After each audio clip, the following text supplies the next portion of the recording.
12টা পর্যন্ত কর্ণফুলী পানি বিদ্যুৎ কেন্দ্রে মোট উৎপাদন আছে 220 মেগাওয়াট, 5টি ইউনিট চালু আছে।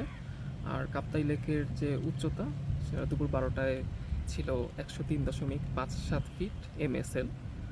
আর বর্তমানে 16টি গেট 6 ইঞ্চি করে খোলা আছে। এতে 9000 কিউসেক পানি কর্ণফুলী পানি বিদ্যুৎ কেন্দ্রের স্পিলওয়ের মাধ্যমে কর্ণফুলী নদীতে নিষ্কাশিত হচ্ছে। এছাড়াও বিদ্যুৎ কেন্দ্র চালু থাকাতে 5টি ইউনিটের মাধ্যমে প্রায় 32,000 কিউসেক পানি কাপ্তাই লেক থেকে কর্ণফুলী নদীতে নিষ্কাশিত হচ্ছে। আর বর্তমানে স্পিলওয়ে ওপেন করার পর পানির লেভেল ধীরে ধীরে কমছে এবং বর্তমানে হচ্ছে যে ইনফ্লো আসছে এবং বৃষ্টিপাত এগুলো পর্যবেক্ষণ করে যে ইনফ্লো বাড়ছে না কমছে সেটার উপর ভিত্তি করে হচ্ছে গেট বন্ধ করা হবে নাকি আর একটু বেশি বাড়ানো হবে সেটা সিদ্ধান্ত নেওয়া হবে। এই বিষয় হচ্ছে আমরা আসলে পর্যবেক্ষণের উপরে রেখেছি যে বৃষ্টিপাত এবং লেকের লেভেল বাড়ছে নাকি কমছে এবং ইনফ্লো কীরকম আসছে সেটার উপর ভিত্তি করে সিদ্ধান্ত নেওয়া হবে।